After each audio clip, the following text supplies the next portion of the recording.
Guys, it's Greg Alba here. Guys, it's John. And listen, I gotta tell you something. What is this something? Michael Bay says that this is gonna be the last Transformers movie. And guess what else, man, that he's directing.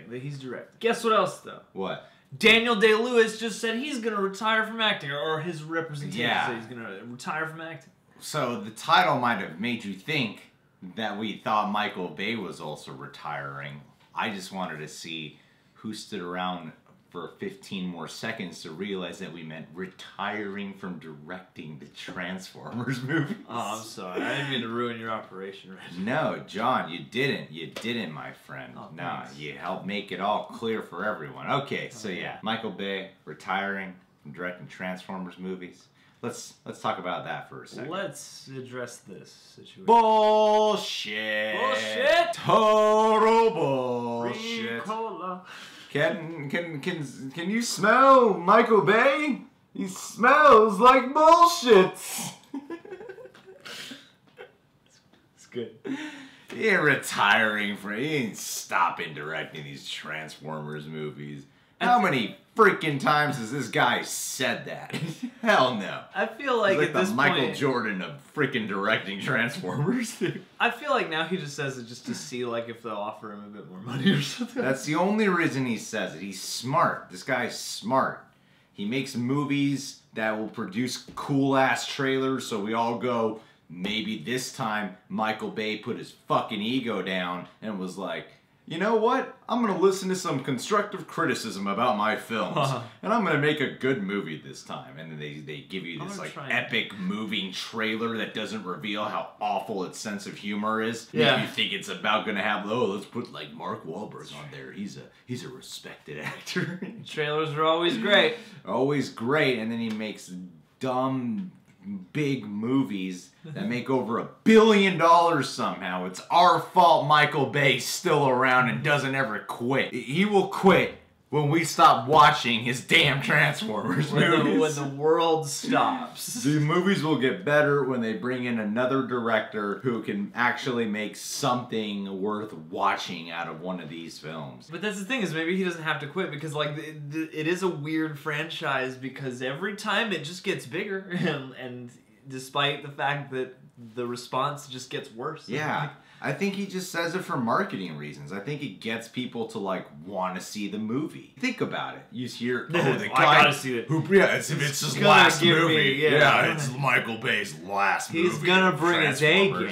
Yeah, he's gonna go out with a bang on this one. Might be a great film. I think that's why he says it every time. But you throw enough money in front of the guy. The guy's a producer too. I mean, he can like shoot stuff for sure. You know, he can shoot stuff. He's a good technically he's a good director. Yeah. I think like he makes stuff look awesome. He does, and he makes the Transformers shit look pretty cool for the most part. I'd say like you can't deny that. That's why they make great trailers, but it's like it loses its excitement when you watch movies. We're not here to review the Transformers movies.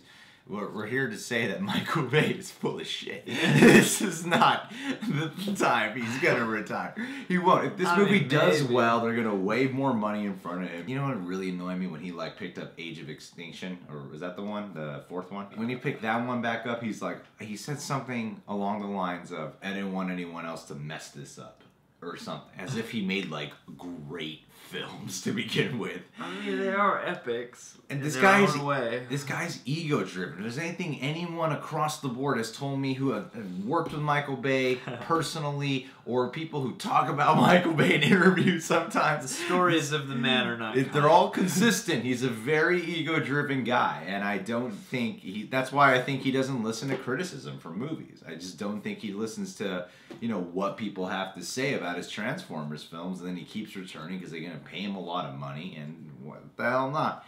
I just can't tell what these mean to him, I guess. Like, these particular movies. Like, why is this your baby? Because I've seen other movies, like, he seems to take more breaks now to do, like, smaller projects that maybe he's more interested in. Unless this is just like, yeah, I'll keep doing these because they make my life real comfortable or something. You have, like, 5 films now. 5, and people drag your name through the dirt a lot. Like, I don't know if I believe him or not. It's like part of me really doesn't, but the other part of me is like, I don't know, maybe it'll be this. I'm just like sort of watching it all go by and thinking maybe this will be the time time he goes, I've done this 5 times. I'm getting older. Every time he says it, people need to stop making a big deal about it. And you know what? We're adding to that by making a video about it. I mean, the thing is, too, like, he doesn't need to change them because they make tons of money. That's the problem. Theoretically, he doesn't have to change anything. That's the problem. And I think they'd make more money if the movie was actually good. Look what Wonder Woman's doing. Wonder Woman was guaranteed to make money.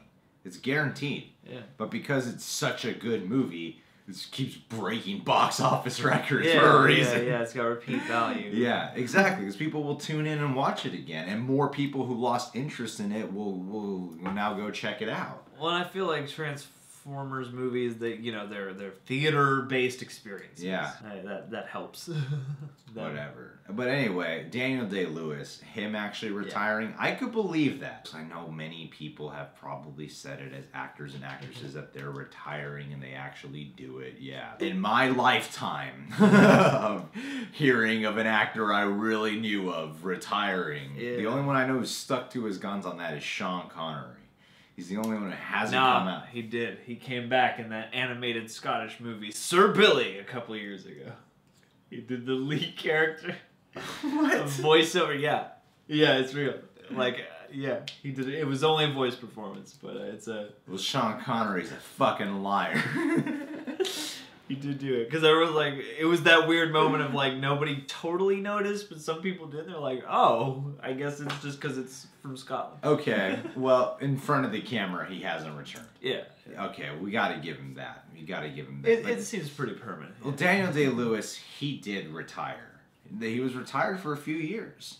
And he was, like, doing something mysterious, and apparently the only report we got was, like, he was making shoes or shining shoes or some shit back in Italy or whatever. He doesn't talk about it. He keeps it very mysterious, as Daniel Day-Lewis tends to be. I'm not sure where it came from, of why he retired. I know he came back as Martin Scorsese found him and called him and asked him to be in Gangs in New York. And he caught that bug again to keep going for it. It wasn't just like, one last ride. One last ride. Yeah. I imagine, like, Scorsese came to him, he was, like, cradling a shoe, like, in deep meditation in the woods, like, long-ass beard, and it's like... Totally. Just like, hey, we need you back. And he's like, I left that game a long time ago. You want some shoes? It was the beginning of Commando. Yeah, exactly. Just like that. And then he came back. I don't know if he's got it in him a second time. I mean, it's amazing that he came back, and when he comes back, he wins 2 more Oscars. Yeah, I feel like he can come back anytime and sweep.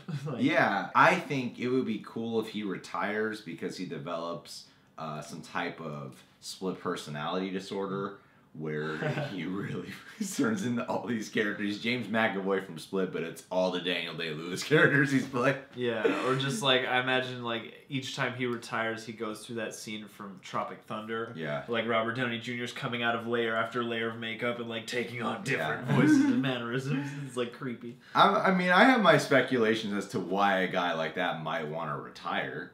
Because his acting method is known to be incredibly extreme. Yeah. Incredibly extreme. We don't really need to go into full details on all the craziness he's done for so many of his roles. He does more than just stay in character on set. He's like known for being really in character offset. He lives as that character. Because he's said that he doesn't know any other way anymore. I heard a phrase once, a long time ago, that mine is like a parachute. Once you open it and expand it, it never goes back to its original shape. And I feel like Daniel Day-Lewis, well, I just wouldn't want him to be what Robert De Niro and Pacino do now. Yeah.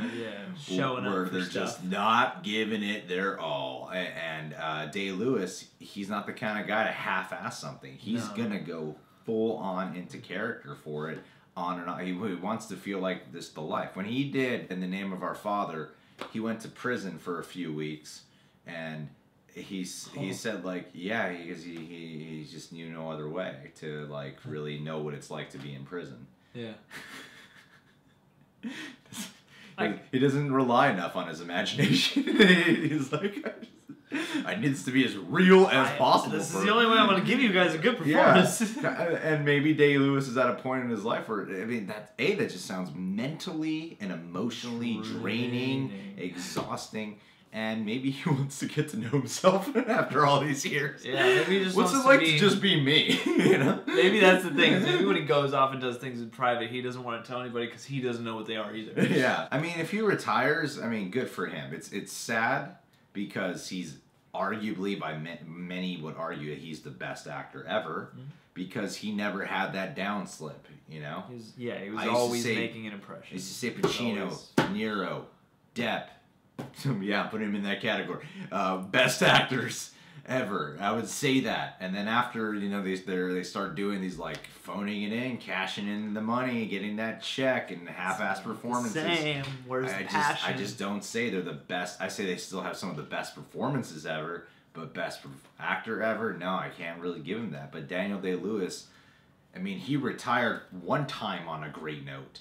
And then he comes back out of retirement, wins 2 more Oscars. I mean, sweeps the game. He was like James Cameron with Avatar, man. He's like, you think you could take #1 at the box office? Watch. I'll show you guys how to knock Titanic off. Yeah. As long as I'm kicking. I don't know if I'd want him to return after a second time of retiring. Maybe one last hurrah. If he was willing to do that. Rule of 3. Just one last performance. You know? Yeah, but who would it be?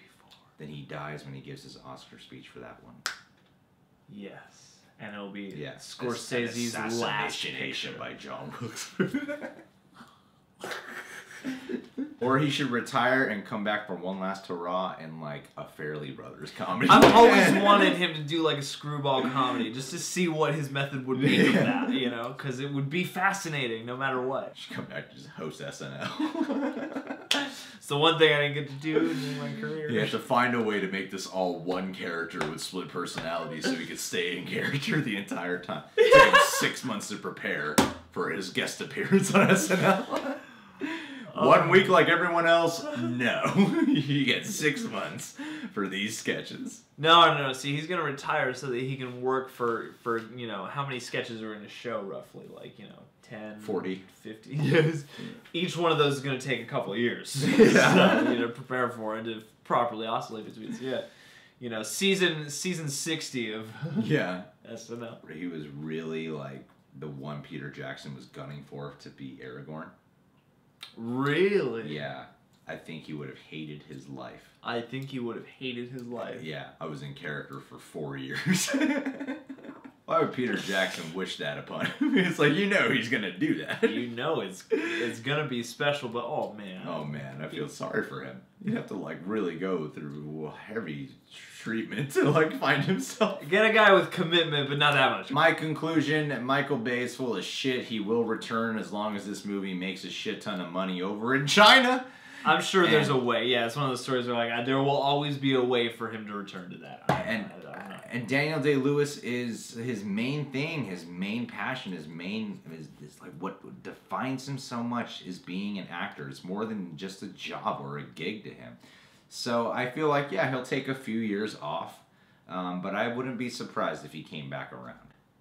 Yeah, I mean, it seems My right foot. Universe. Yeah. The Daniel Day-Lewis cinematic universe. Oh my God. He just plays every single character.